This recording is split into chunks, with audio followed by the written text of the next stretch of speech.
एक समय की बात है, एक 7 साल का बच्चा था जिसका नाम लोकी था और वो एक छोटे से गांव में रहता था। उसकी माँ आज दूसरे गांव सब्जियां बेचने गई थी। लोकी कभी कोई काम नहीं किया करता था। उसकी माँ ने बहुत बार कहा था कि सुबह उठने के बाद अपना बिस्तर बना लिया करो, अपनी किताबें टेबल पर सही से रखा करो, खाने के पहले और बाद अच्छे से हाथ धोने जैसी छोटी छोटी बातें जो लोकी हमेशा इग्नोर कर देता था। आज रविवार था और लोकी का स्कूल बंद था।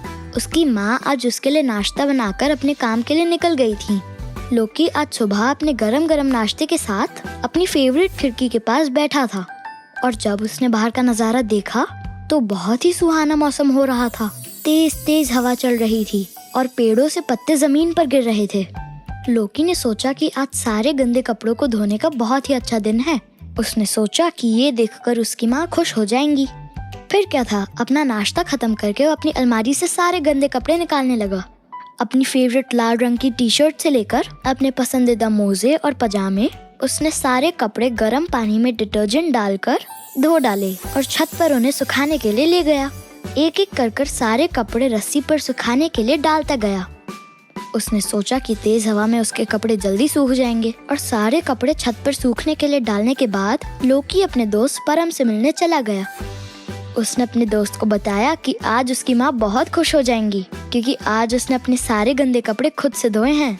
ये सुनते ही परम ने कहा, पर इस मौसम में तो धूल मिट्टी उड़ रही है, वहाँ तुम्हारे कपड़े कहीं और गंदे ना हो जाएं और ऐसा ना हो कि तेज हवा के कारण कपड़े इधर उधर उड़कर चले जाएं। फिर परम ने लोकी से पूछा कि क्या कपड़ों को रस्सी पर लटकाने के बाद उसने उनमें क्लिप्स लगाए थे जिनसे वो कपड़े उड़े नहीं। ये सुन लोकी को याद आया कि उसने एक्साइटमेंट में क्लिप्स लगाना ही भूल गया और वो दौड़ते हुए अपनी छत पर जा पहुंचा। उसने देखा कि उसके आधे कपड़े जमीन पर गिरे हुए हैं और धूल मिट्टी से लिपटकर गंदे हो गए हैं। वहीं उसकी फेवरेट टी शर्ट छत के पास वाली पेड़ की डाली पर लटकी हुई थी और सॉक्स तो घर के नीचे रोड पर गिरकर पूरे मैले हो गए थे।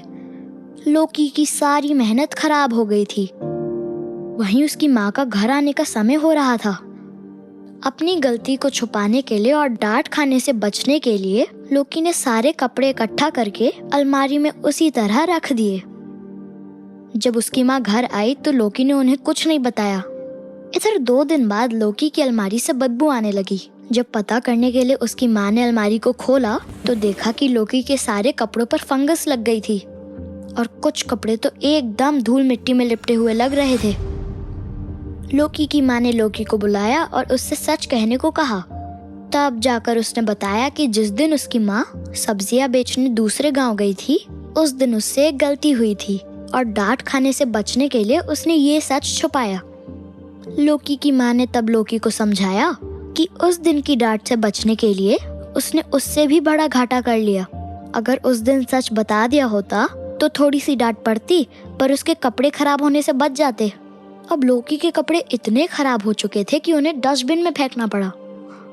लोकी की माँ ने फिर से लोकी को प्यार से समझाया कि बेटा, एक झूठ को छुपाने के लिए दूसरा झूठ बोलना सही बात नहीं है और बच्चों से तो गलतियाँ हो ही जाती हैं। अगर आप सच बोलते तो आपके ये कपड़े खराब नहीं होते और शायद मैं आपको उस दिन डांटने की बजाय आपको कोशिश करने के लिए शाबाशी देती और साथ ही उस काम को किस तरीके से सही से करना चाहिए ये भी बताती। तो आगे से कभी भी गलतियाँ हो तो झूठ बोलने के बजाय सच बोलना ताकि तुम खुद का नुकसान ना करो। तो दोस्तों, आपने देखा कि लोकी ने डांट से बचने के लिए एक झूठ बोला और सच को छुपाने के कारण उसने एक और बड़ी गलती कर दी। कभी कभी नया काम करते वक्त हमसे गलतियाँ हो जाती हैं। हमें उससे डरना नहीं चाहिए और हमेशा सच बोलना चाहिए ताकि आगे चलकर हम उससे भी बड़ी मुसीबत में फंसने से बच जाएं। तो उम्मीद है दोस्तों आप लोकी जैसी गलती नहीं करोगे और गलती से आपसे ऐसी गलतियां हो भी जाएं तो अपनी मम्मी पापा को बताया करें। वो आपको डांटेंगे नहीं बल्कि आपको उस काम को करने का सही तरीका बताएंगे क्योंकि ये उम्र ही सीखने की है। तो इसी बात पर दोस्तों मैं सुनाता हूँ आपको एक कविता जो कुछ इस तरह है।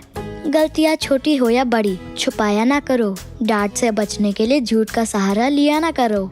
जिंदगी में हर नई सीख से पहले ठोकर जरूर खाओगे पर उस चोट से बचने के लिए गलत राह तय ना किया करो। गलतियाँ छोटी हो या बड़ी छुपाया ना करो, सीखोगे कुछ नया हर बार तुम इन गलतियों से। इस तरह तुम घबराया ना करो।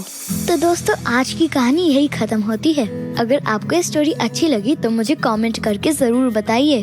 मैं फिर आऊँगा कल एक नई स्टोरी और एक नई सीख के साथ। तब तक के लिए बाय दोस्तों।